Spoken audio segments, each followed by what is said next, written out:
Hey guys, you can get access to my Valorant competitive course. It explains all of the fundamentals that you're going to want to understand in order to master competitive, to rank up, and to basically get out of wherever you're stuck at. No matter what your rank is, you can learn something from the course. Check the Patreon link in the description, and see you guys. Hope you enjoy the video. Hey guys, so today I'm going to be giving you 4 ways that you can master your mind in Valorant, or basically another way you can think of this is 4 ways to better gain control over your mind when it comes to playing Valorant, and specifically, of course, Valorant competitive. So tip number 1 is remind yourself why you play Valorant, right? I feel like a lot of people kind of get into the Valorant grind, because I know that I've done this before, and you kind of lose sight of why you're even playing. It's like if you were to stop playing, what are you going to lose, right? So if you don't plan on trying to go pro, remember that you can have fun and still improve, right? Like if you're not trying to go pro, you don't really take this game that seriously. Like it's not going to get you really anywhere in life, unless you want to, coach people, become a YouTuber, or go pro. Those are basically the main things that you're actually going to really get out of Valorant in terms of your life. I mean, it's a really fun game, and you can better yourself as a whole person just from playing Valorant, right? Which is, I think, pretty amazing. It's something I've realized about video games growing up playing them. But at the end of the day, if you're playing and you're kind of like either casual or you don't plan on going pro, take it, take your level of seriousness down a notch, because it's so easy to get lost in how your rank, how much RR you have, how much RR you're gaining, how well you're performing. If you just kind of forget all this stuff, like take note of it, but don't let it affect your mentality, or don't let it affect your emotions too much, and think a little more logically, like, oh yeah, this game is just, kind of a side thing that I do. I play it a lot, but it doesn't really have to affect me like I'm allowing it to affect me, right?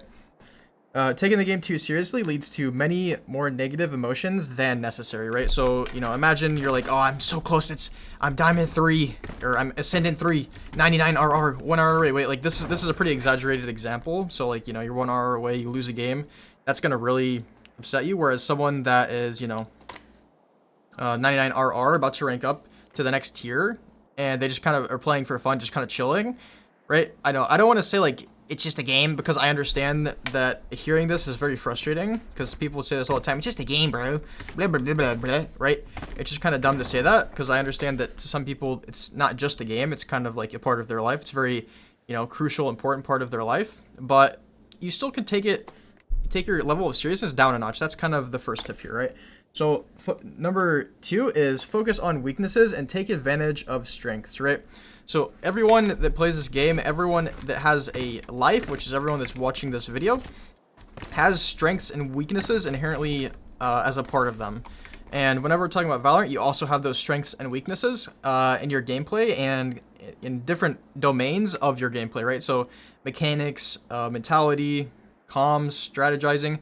You're going to have strengths and weaknesses. Some of you probably are very aware of your weaknesses and strengths. Some of you are probably not. So if you're not as aware, this is something you're really going to want to be thinking about.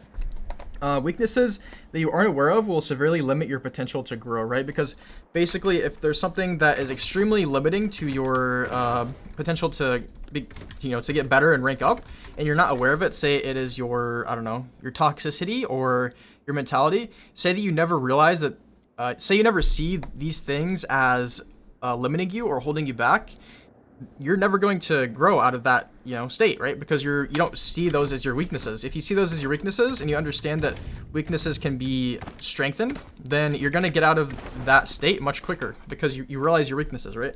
It's very important to be aware and realize your weaknesses. So next tip is, or not next tip, but make sure you use your strengths and further develop them, right? So don't just focus on your weaknesses. Also understand your strengths and understand how they can be utilized to the best of your ability, right? Because if you have strengths and you kind of forget them, that's not the worst thing, but it's definitely best to realize your strengths. So say my strengths is aim, right? We wouldn't obviously probably be playing duelist if your aim is better than majority of people in your rank. And just because your aim's better than the majority of people in your rank doesn't mean that you should be the next highest rank, because this is also another trap you can fall into. Like, I have more kills than everyone, I should be the higher rank. But this is not actually true, because if this is you, more than likely you struggle mentally or through comms or something like this, right? You have a different weakness. But, understand your strengths and utilize your strengths to, help carry your games as best you can, basically, right? Eventually weaknesses will go away, and it will be time to start the process over from scratch, right? So you have weaknesses, you focus on them, you improve on them, you aim train if your aim's weak, Eventually your aim gets better, and then you realize, hey, this is not a weakness anymore. But does this mean that you're home free, that you're radiant? No, probably not. It means you need to find what your other weaknesses are, perhaps what your new weaknesses are, and focus on them. If they're smaller ones, you know, that's great. It's not probably going to take as long, but if it's something like mentality, getting angry, or your aim, it's going to take a little longer to kind of get rid of these weaknesses. And yeah, like I said, you just kind of restart the process and grow into a better version of yourself. So tip number 3 is set goals and have realistic plans and habits, right? So long-term goals are really good, but really focus on the short-term goals, because how are you going to get to the long-term goal, right? Remember, Rome was not built in a day, right? It takes a lot of time to reach your long-term goals. It takes a lot of time to achieve what you want in life, to reach your dreams. You don't just go from 0 to 100 in one day. You know, so if you're bronze and you want to hit immortal, you don't want to set your first goal as hitting immortal, right? Because what's in between is silver, gold, you know, plat, ascendant, diamond, right? You have to hit all of those, and you should make those your smaller sub goals. So, you know, look at the bigger picture and don't just, you know, jump from one goal to a massive goal, right? So make sure that you set long-term goals, because they are important. You know, it kind of helps set everything in perspective. Like, why are you doing this? Again, like I said earlier, remind yourself why you play Valorant.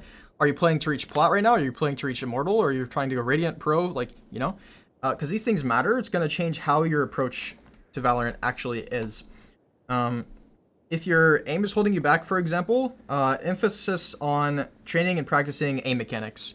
Because, right, why would you focus on something else if that's like one of your primary weaknesses, right? Setting goals and sticking to them gives you a valuable way to measure progress as well. That's another part of this section, is basically, right, if you don't have goals and you just kind of play the game and you're like, yeah, I'm getting better, I'm trying to get better, but you don't have goals, it's going to be harder to measure like where you came from and where you are now, right? So let's say, you know, you realize that your weakness is aiming, your aim is weak, and then you set a goal to aim train an hour a day before comp, and you do that for 2 weeks. The measurement before would be how many kills on average are you getting in the past 5 games or something, and then you can do that again 2 weeks later after you've aim trained a day an hour before comp each session, right? And this is a really, really useful way to measure and track progress. So, you know, I would highly suggest and recommend you guys do something like this. But yeah, moving on to the 4th and final tip, always remind yourself that you're the only thing that you can control, right?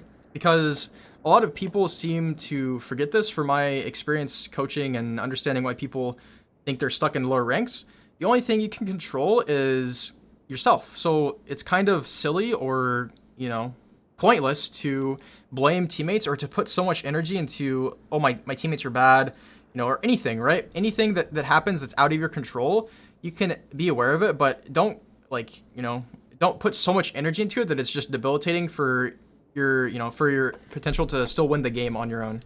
You always want to put yourself in a mental place where you can carry your whole team, even in the worst possible scenarios, right? So if it's 4v5 and someone's left the game on your team, you still want to be thinking about, how can I win this game? Not, oh my god, the teammate left, we should FF, right? Because this is going to hold you back, right? Always remind yourself that you're the only thing that you can control. Stop giving angry or toxic teammates excess attention, right? This is the same thing. Just, you know, realize that giving into their negative energy is not going to get you anywhere. It's only going to get you in the opposite direction of where you want to go. So mute them, right? Focus on yourself. Focus on what you can do, even if it's a bad scenario. Understand using the mute button can also be very useful. So don't be scared to use the mute button. Don't feel like, oh, if I mute them, I'm not going to have comms from them. Because if it's that bad, you should just mute them, right? Focus on improving and bettering yourself. Obviously, I say this all the time. Focus on improving and bettering yourself. That's all that you really can do, right? Because if you're the only thing you can control, the only way you're going to get out of your rank is by improving and bettering yourself, right? So hopefully this video was helpful. A little bit of a swap up. I am making a mentality course if you guys are interested in that. That'll be out probably a couple more weeks. But, you know, hopefully you enjoyed, and I will see you guys in the next one. Peace, guys. Much love.